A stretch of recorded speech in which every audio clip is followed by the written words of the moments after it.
ភាពជាឪពុកគឺជាបទពិសោធន៍ដ៏រីករាយប៉ុន្តែក៏អាចជាបញ្ហាប្រឈមផងដែរដែលជាឥទ្ធិពលយ៉ាងខ្លាំងដល់សុខភាពផ្លូវចិត្តរបស់ឪពុកការទទួលស្គាល់និងដោះស្រាយបញ្ហាសុខភាពផ្លូវចិត្តចំពោះឪពុក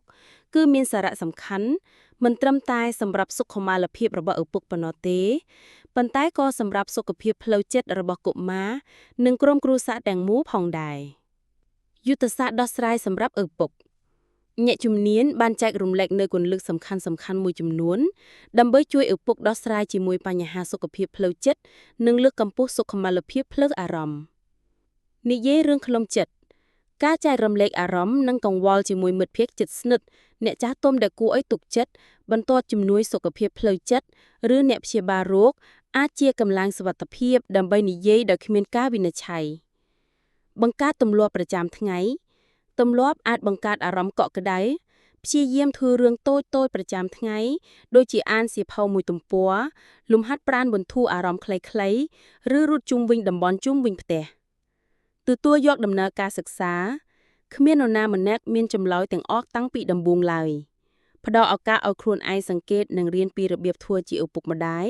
ដោយមិនចាំបាច់រិះគន់ខ្លួនឯងកុំប្រៀបធៀបដំណើរការធ្វើជាឪពុកម្ដាយរបស់មនុស្សគ្រប់គ្នាគឺមានតែមួយគត់ការប្រៀបធៀបខ្លួនឯងជាមួយគ្រួសារនៅលើបណ្ដាញសង្គមឬការផ្ដោតសារៈសំខាន់ហួសហេតុចំពោះមតិខាងក្រៅគឺមិនត្រឹមត្រូវនិងគ្មានប្រយោជន៍ឡើយចំណាយពេលសម្រាប់ខ្លួនឯងការរកពេលសម្រាកបន្តិចបន្តួចជារៀងរាល់ថ្ងៃគឺជាគន្លឹះក្នុងការគាំទ្រសុខុមាលភាពរបស់អ្នកពេញមួយជីវិតនេះអាចជាការចំណាយពេល15នាទីដើរលេងតែម្នាក់ឯងឬអង្គុយអានទស្សនាវដ្តីប៉ុណ្ណោះដែរគម្រោងចាំដើម្បីស្វែងរកជំនួយប្រសិនបើអ្នកមានអារម្មណ៍ថាលឿនលប់ឬមានការលំបាកខ្លាំងកុំស្ទើរតែការស្វែងរកជំនួយពីអ្នកជំនាញយុទ្ធសាស្ត្រគាំទ្រប្រព័ន្ធសម្រាប់សុខុមាលភាពផ្លូវអារម្មណ៍ដើម្បីគាំទ្រសុខភាពផ្លូវចិត្តរបស់ឪពុកប្រព័ន្ធគាំទ្ររួមគ្នាមានសារៈសំខាន់ណាស់កន្លែងថែទាំសុខភាពផ្លូវចិត្តគ្រប់ជ្រុងជ្រោយ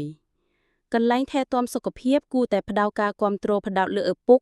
រួមទាំងការពិនិត្យមើលសញ្ញានៃជំងឺធ្លាក់ទឹកចិត្តនិងការថប់បង្វែរចំពោះឪពុកវ័យយួង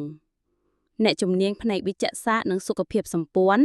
អាចត្រូវបានបណ្ដុះបណ្ដាលដើម្បីចូលរួមជាមួយឪពុកក្នុងការដោះស្រាយតម្រូវការផ្លូវអារម្មណ៍របស់ពួកគេកម្មវិធីចិញ្ចឹមកូនសម្រាប់ឪពុកកម្មវិធីសិក្ខាសាលានិងក្រុមគាំទ្រដែលត្រូវបានរចនាឡើងសម្រាប់ឪពុកជាពិសេសឪពុកវ័យយួងអាចបង្កើតកន្លែងសម្រាប់សន្ទនាបើកនិងស្មោះត្រង់ក្រុមមិត្តភ័ក្តិក្នុងសហគមន៍ដែលឪពុកវ័យយួងអាចភ្ជាប់ទំនាក់ទំនងបង្ហាញនិងចែករំលែកបទពិសោធន៍វិជ្ជមានក្នុងការចិញ្ចឹមកូនអាចបង្កើតអារម្មណ៍ជាកម្មសិទ្ធិដែលជារស់ជ្រួយបាត់បង់គោលនយោបាយមាតាបិតានៅទីបន្លែងការងារបត់បែនថ្ងៃឈប់ឈរសម្រាប់សុខភាពផ្លូវចិត្តនិងការឈប់សម្រាកលំហេរមាតុភេដាដោយបងប្រាក់ខែអាចទល់ជាការគាំទ្រក្នុងការជួយឪពុកវ័យយួងរក្សាបានសុខភាពផ្លូវចិត្តនិងផលិតភាពនៅទីបន្លែងនិងនៅផ្ទះផងដែរ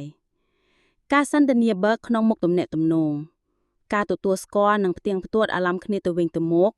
ការមិនបិទបាំងសម្ងាត់សំខាន់និងការយកចិត្តទុកដាក់ចំពោះតម្រូវការរបស់គ្នាទៅវិញទៅមកគឺសំខាន់ក្នុងការកសាងទំនាក់ទំនងរឹងមាំការកំណត់ពេលពិនិត្យសុខភាពទំនាក់ទំនងជារៀងរាល់ថ្ងៃក៏អាចជួយដោះស្រាយបញ្ហាផងដែរការលើកកម្ពស់សុខភាពផ្លូវចិត្តរបស់ឪពុកគឺជាវិនិយោគសំខាន់សម្រាប់សុខុមាលភាពគ្រួសារទាំងមូលដោយប្រើប្រាស់យុទ្ធសាស្ត្រដោះស្រាយទាំងនេះនិងបង្កើតប្រព័ន្ធគាំទ្រដ៏រឹងមាំយើងអាចជួយឪពុកឲ្យមានភាពរឹងមាំនិងរីកចម្រើនក្នុងតួនាទីរបស់ពួក